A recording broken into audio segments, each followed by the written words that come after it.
some meat. I've got bone-in pork butt, and I've got a cut of beef. It's an arm roast. I don't know if you got a good shot of that right there. And we're going to show you how we do it here. For starters, this mount is terrible. For starters, I've got Killer Hogs, the barbecue rub. It's like the only thing I like to put on bigger cuts of meat. If you haven't found a rub that you like to use, or you're trying to find one or whatever, these are my go-to. Between the barbecue rub, and then I bought a big bag. It's a 5-pound bag of their AP seasoning. It's got salt, pepper, dried garlic, I think some parsley, and probably some other goodies in there that's probably proprietary to them. But I took both of them and I mixed up a batch of just a mix of both of them. I stirred them together. I probably took a 1/4 cup of the barbecue rub in probably, I don't know, a 1/2 cup of the AP seasoning, and I mixed them together in a bowl. I like to keep them in a container. I like to mix them in a container that I can store it in case I don't use it all. But I'm just going to kind of go step by step on how we do it, and take you out to the pit here in a second, and we'll show you how we put them on and what we've got going on out there. But here's how we do the meat. So I'll take the meat,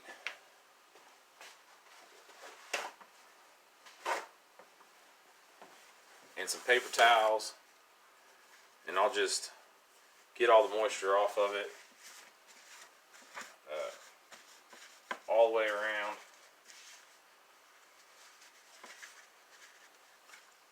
Flip it over, do the same thing.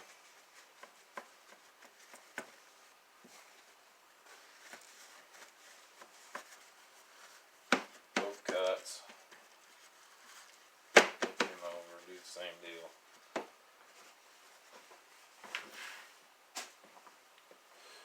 And then I'm going to, this time I got a recipe from a cousin of mine. He does mustard and brown sugar on his. I'm going to do this part first, and then I'm going to add that later on. So we'll just be real generous with it. And it's called a rub for a reason. Got to get in there, get your hands dirty. Show it some love.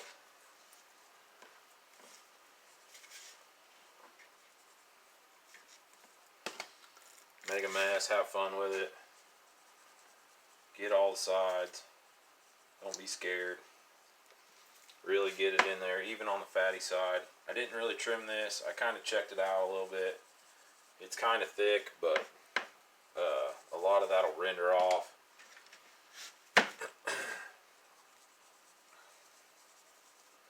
Okay, there's that. And then we'll just do the beef the same. I really enjoy, like I said, I really enjoy this seasoning. They've really got something good going on over there. Check them out. I'll leave a description in the comments, or on the link in the description. And then I got some left over. Like I said, that's why I like to keep it in a, or at least mix it in a something I can put a lid on.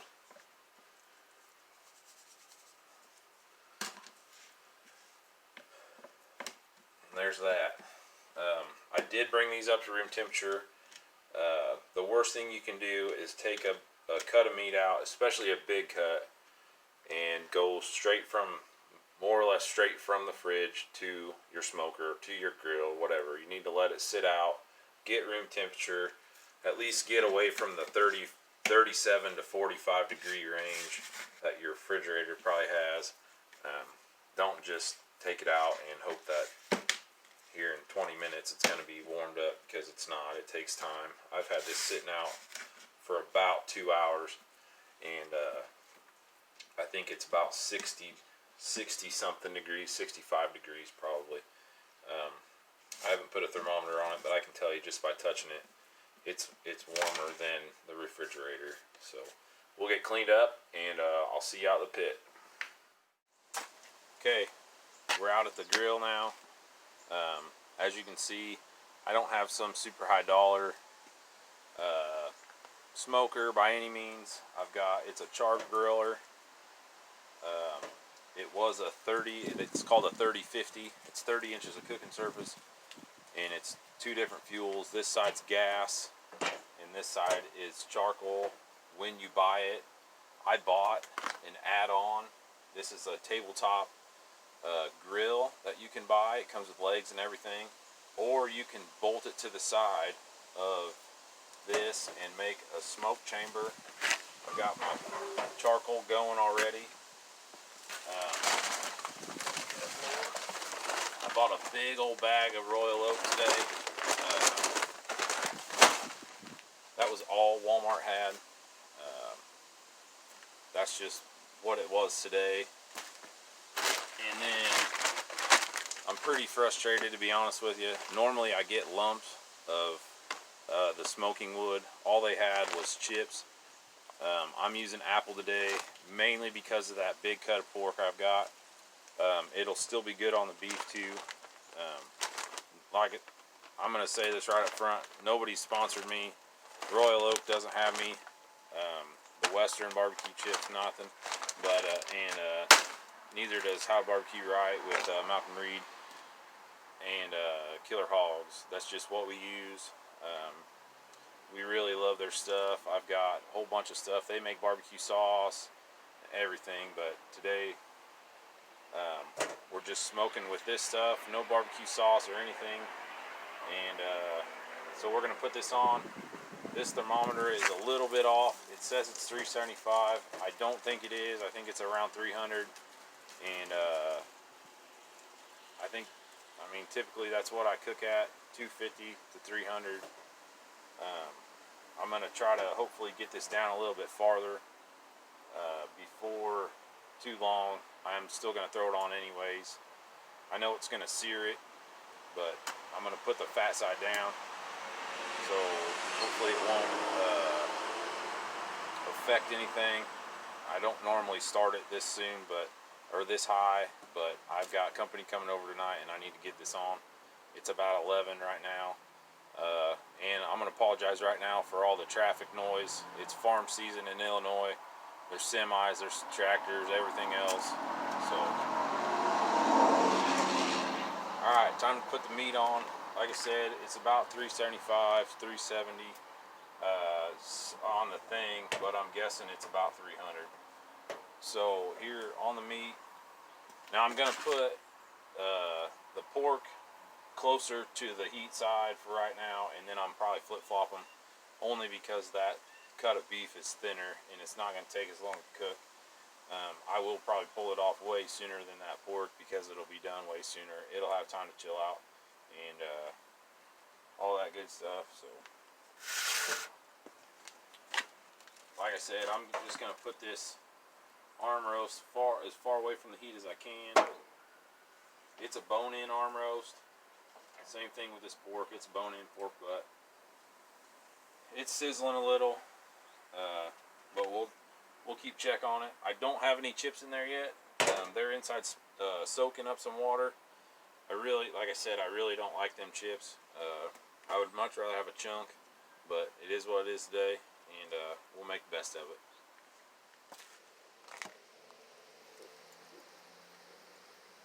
Alright, so our chips have been soaking in water, and I put them in an igloo container just because I know it'll keep them down in the water. Because when I take this off, it's going to come out probably. Nope, we're good today. So I'm just going to throw them in here. They're good and wet. I'm going to pull them out and probably try to wring them out as much as I can, or let them drip dry anyways for just a second before I throw them on.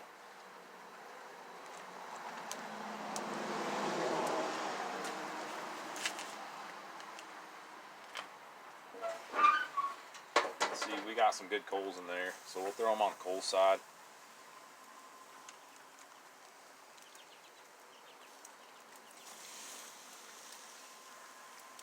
I did buy 3 bags today because I know it's going to be a long smoke.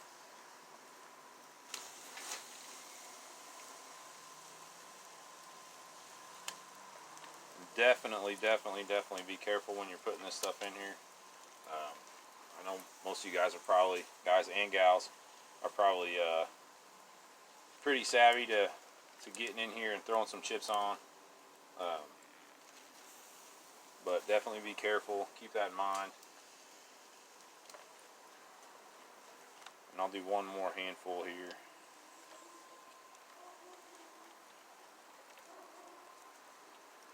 Get this closed down. Hopefully that helped cool it off. Yeah. About down to 250 now. So I got one more little scoop of stuff here. Throw them on.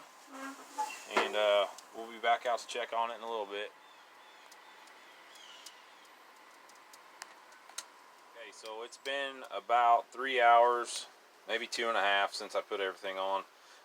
The one thing I do like about Smokin is I don't have to stand here all day and keep an eye on this. I put a thermometer in, and it's on a cord, so I just kind of stick it to the other one, and I don't really have to worry about it. That's one good thing. I am going to toss these coals around a little bit. That's why I got these tongs.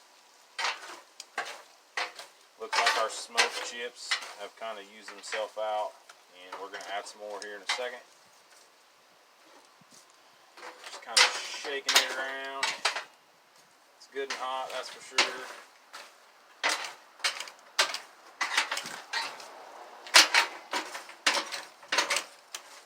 Scoot everything away from the meat. Like I said, my thermometer on there is not accurate. That's why I've got my meat thermometer. So I will go ahead and add some more chips. Again, I put it in this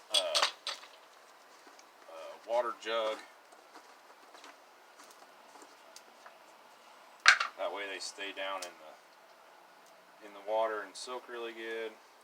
They last a lot longer, I feel like. I could be wrong. I don't know.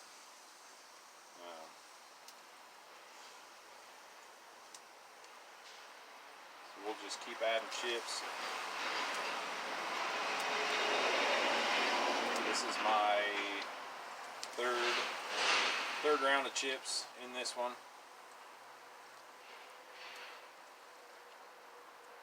No more charcoal yet. I did start with quite a big heap of charcoal, so I knew I was going to be out here for a while smoking. So I filled this smoke chamber up, and I'll just keep piling them on until I run this out.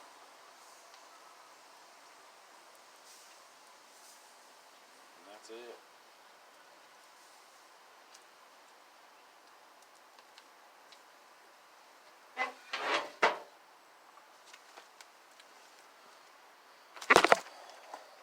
Check my thermometer here, and I always turn it to the temperature. The 212 is nothing, but we are up to 100 degrees, so that's internal. I stuck it in pretty much the thickest part of that pork loin, or not pork loin, pork shoulder.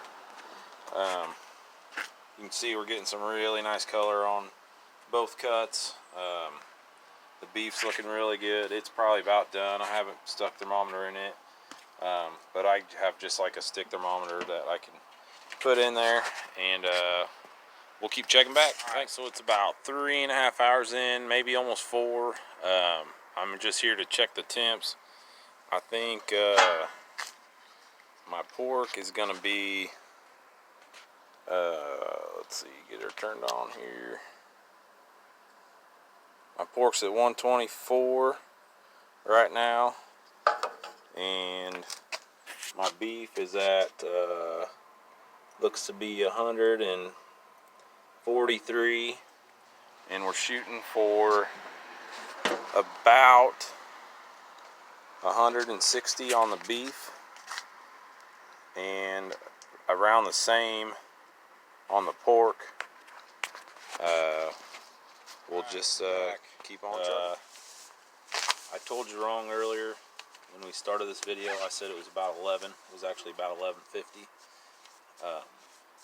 So it kind of changed my times a little bit. Probably jump everything up about 35 or 45 minutes.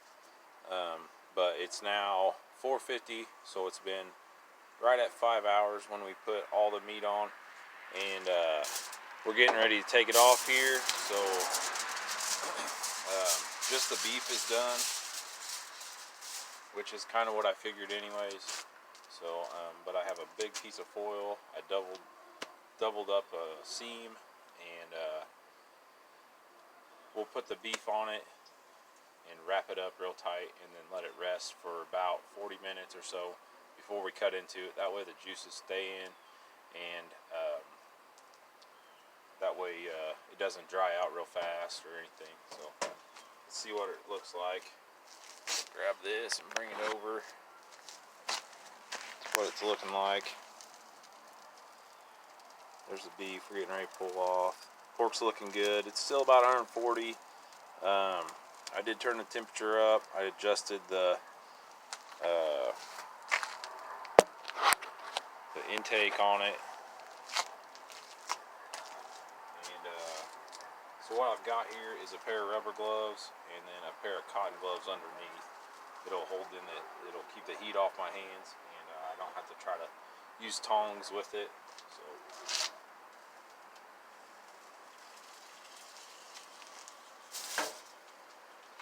Like I said, these are great. We'll just close it back down and wrap it up. Out of the pit.